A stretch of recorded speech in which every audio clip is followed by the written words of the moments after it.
Buenos días a todos y bienvenidos a una entrega más de esta interesante clase de Derechos Humanos y Cooperación Internacional.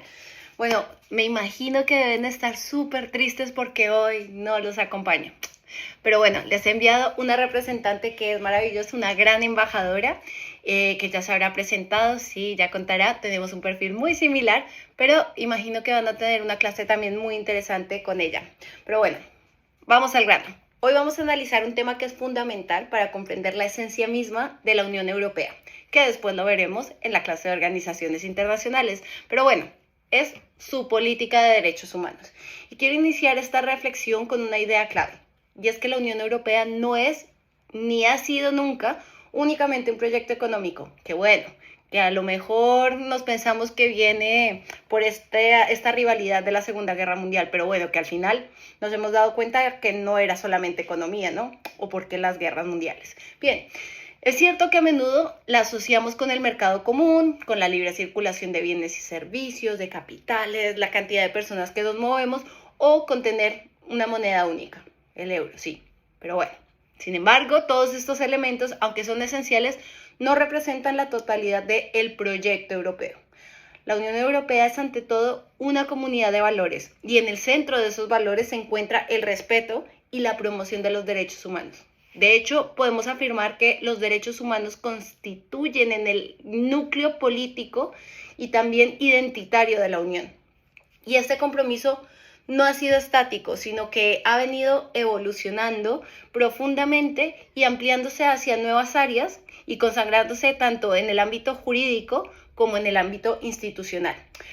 Tendríamos que ver un poco esa evolución histórica de un proyecto económico a convertirse a una comunidad de valores, ¿no? Y es que en sus orígenes el proyecto europeo tenía un objetivo muy diferente.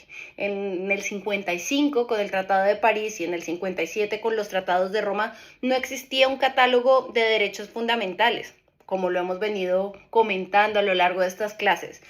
Los fundadores lo que imaginaban era más bien una especie de mercado común, no una unión política con esa dimensión constitucional. Sin embargo, a medida que Europa avanzaba en integración económica, pues también surgía la necesidad de dotar de coherencia política y social a ese proyecto. Y es aquí donde los derechos humanos entran en escena. Pasamos de ese vacío normativo a los principios generales del derecho. Ya entramos a los años 70 y en los 80 y es aquí cuando el Tribunal de Justicia de la Unión Europea comenzó a interpretar los derechos fundamentales como principios generales del derecho comunitario. ¿En qué estaban inspirados? Pues básicamente en las tradiciones constitucionales comunes de los Estados miembros y en la Convención Europea de Derechos Humanos. Y así nació una primera protección que era implícita, también jurisprudencial, pero que aún era muy insuficiente. ¿Cuál es el punto de inflexión? Pues el Tratado de Maastricht. Sí, acuérdense, el Tratado de Maastricht ya por los 90, que fue el gran cambio. Ahí es cuando llega con Maastricht todo este cambio, porque por primera vez los derechos humanos aparecen mencionados explícitamente como una condición esencial de la actuación de la Unión.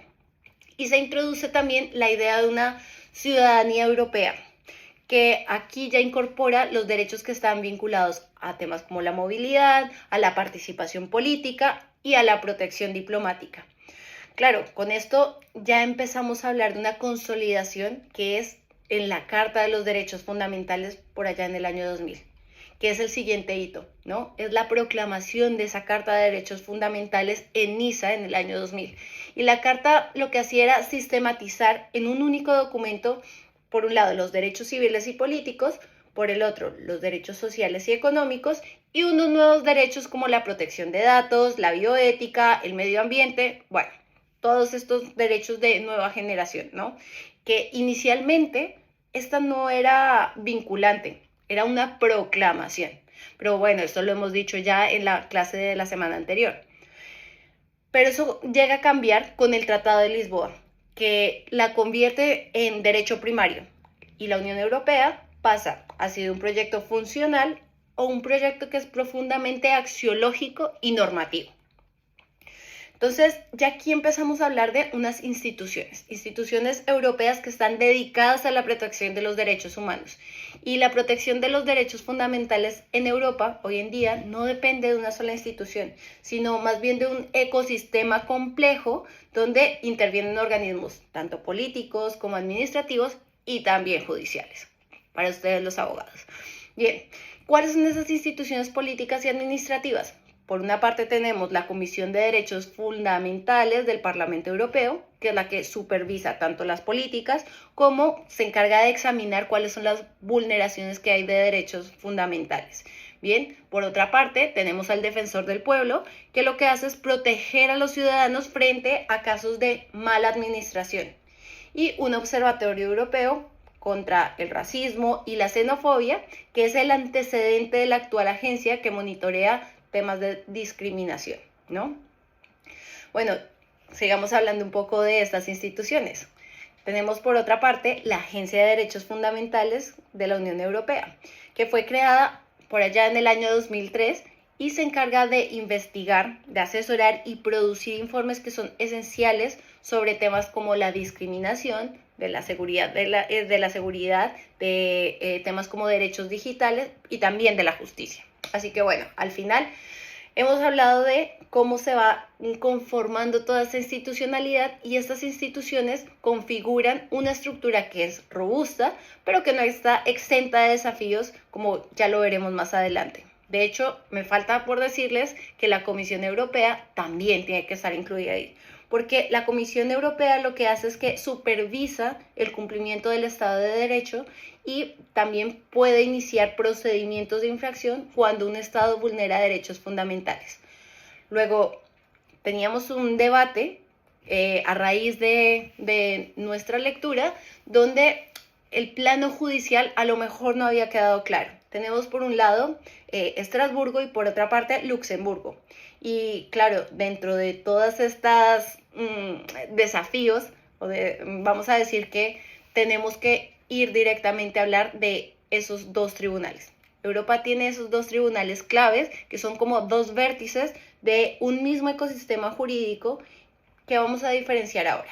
Por un lado tenemos el Tribunal Europeo de Derechos Humanos en Estrasburgo, que pertenece al Consejo de Europa y no a la Unión Europea, y es el órgano encargado de aplicar todo el CEDH y permite que cualquier persona, tras agotar cualquier vía interna dentro de los países, pueda denunciar a su Estado por violación de derechos. Sí, estamos diciendo que es un tribunal supranacional, por encima de esa soberanía estatal, por encima de las cortes, y eso lo que nos hace es que veamos cuáles son las implicaciones que tiene, ¿no? Porque sus sentencias sí son vinculantes y además, al ser vinculantes, también tienen la condición de obligar a los estados. ¿A qué los obliga? A tres cosas, principalmente a reformar las leyes, a modificar prácticas y a compensar a las víctimas. Sí, ya hemos tenido conversaciones sobre la compensación de las víctimas. Me acuerdo de ti, Rubén. Bien, y por otra parte tenemos el Tribunal de Justicia de la Unión Europea, que este es el que está en Luxemburgo, ¿no? Que garantiza el respeto de los derechos fundamentales, pero dentro del ámbito del derecho de la Unión. Y este tribunal ha desarrollado una jurisprudencia que es muy rica, porque abarca grandes espacios. Por un lado tenemos la igualdad, tenemos la protección social, todo el principio de no discriminación, los derechos laborales y también la protección de datos. Claro, digamos que en esta última es donde más se están moviendo las cosas ahora, porque estamos reformando toda la parte de los derechos de protección de datos, ¿no? Y más con la evolución continua de la tecnología y de la digitalización social. Lo que es importante es que ambas cortes dialogan constantemente y lo que buscan es que a través de ese diálogo se evite cualquier tipo de contradicción entre lo que dice la una y lo que dice la otra. Y estos configuran uno de los sistemas de protección de derechos más sólidos del mundo democrático a día de hoy. Y voy a decirlo, del mundo occidental.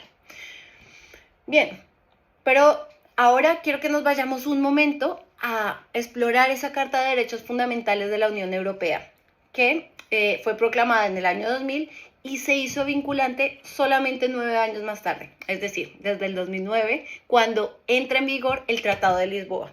Esta constituye el catálogo más completo de derechos dentro del sistema jurídico europeo. Su estructura cuenta con 6 títulos y lo que nos hace es que nos permite comprender cómo considera la Unión Europea la protección integral de la persona en un contexto democrático, tecnológico y multicultural. La Carta dice, bueno, tiene 6 títulos que voy a ir explicándolo uno a uno. Empecemos por el principio. 1. La dignidad. En este título se recogen todos los derechos más básicos y esenciales para la existencia humana. La idea central es que toda persona posee un valor intrínseco que el Estado y las instituciones deben respetar en todo momento. Entonces aquí se incluyen derechos como el derecho a la vida, porque se prohíbe explícitamente la pena de muerte dentro del territorio de la Unión, cosa que otros sistemas sí la tienen contemplada fuera de la Unión Europea. El principio de integridad física y psíquica, que regula todos esos aspectos como la prohibición de la tortura, los tratos inhumanos y las prácticas médicas que no tengan consentimiento. Bien, una prohibición de la esclavitud y el trabajo forzado, que como hemos visto, digamos que ha sido un trabajo muy arduo que se ha llevado a cabo a lo largo de los últimos 2 siglos dentro de ese espacio europeo. Y por último, el tema del respeto a la dignidad humana como un fundamento del sistema europeo, ¿no? La dignidad no es un derecho más, sino que es un principio rector que informa todo el resto de la Carta. La dignidad es el punto de partida de todos los demás derechos. No se negocia, no se puede condicionar y no puede ser limitada por ningún Estado miembro. Vamos con el principio 2.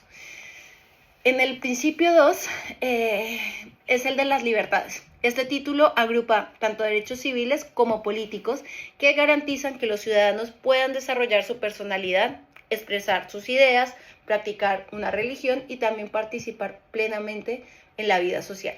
Es decir, se incluye toda la parte de libertad de expresión e información, libertad de reunión y de asociación, que podemos hacer cualquier tipo de grupos. Por supuesto, esto está relacionado con ese pasado dictatorial europeo. Todo el tema de libertades religiosas y de conciencia, de circulación, de residencia y hay un punto que es especialmente relevante en la era digital, que es la protección de datos personales. Es uno de los aportes más innovadores de la Carta y por tanto hay que hacer una pausa en ello. Digamos que las libertades que están dentro de ese capítulo 2 buscan equilibrar esa autonomía individual con la vida en comunidad, con la vida colectiva, y reconoce explícitamente los nuevos retos tanto tecnológicos como comunicativos de nuestra sociedad. Vamos con el título 3. Este título se orienta a combatir la discriminación y garantizar que todas las personas tengan las mismas oportunidades independientemente de sus características o del origen, ¿no? Es decir, todo el tema de la igualdad entre mujeres y hombres, la prohibición de discriminación por razones de sexo, de raza, de religión, por alguna discapacidad o por una orientación sexual. Y evidentemente no podríamos dejar de lado algunos grupos que se consideran más vulnerables, ¿no? Como los derechos de la infancia y los derechos de las personas mayores. Y cómo también hay una integración de esas personas con discapacidad que viene a complementar esa prohibición sobre la discriminación o discriminación por su orientación sexual.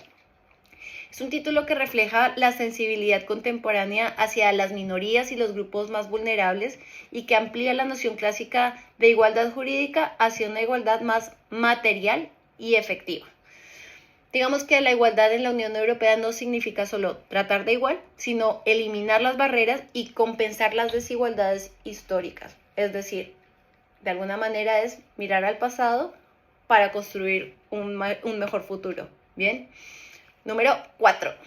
Aquí aparecen derechos sociales, económicos y laborales. Están dirigidos especialmente a mejorar las condiciones del trabajo y asegurar un mínimo de bienestar social. Es el apartado de la solidaridad. Entonces, son revisiones sobre el derecho a condiciones de trabajo justas y equitativas, protección contra despido improcedente, todos los derechos sindicales, acceso a la seguridad social, protección del medio ambiente y algo que también está muy resonado en estos días, el acceso a los servicios de salud. Así que en el título 4, este título básicamente representa la tradición europea del modelo social, donde el bienestar no es una opción, sino una obligación de los estados. Y vamos a dejar por aquí para empezar con un nuevo vídeo, porque ya sabemos que a veces la red se peta y no cargan muy bien los vídeos. Así que continuamos.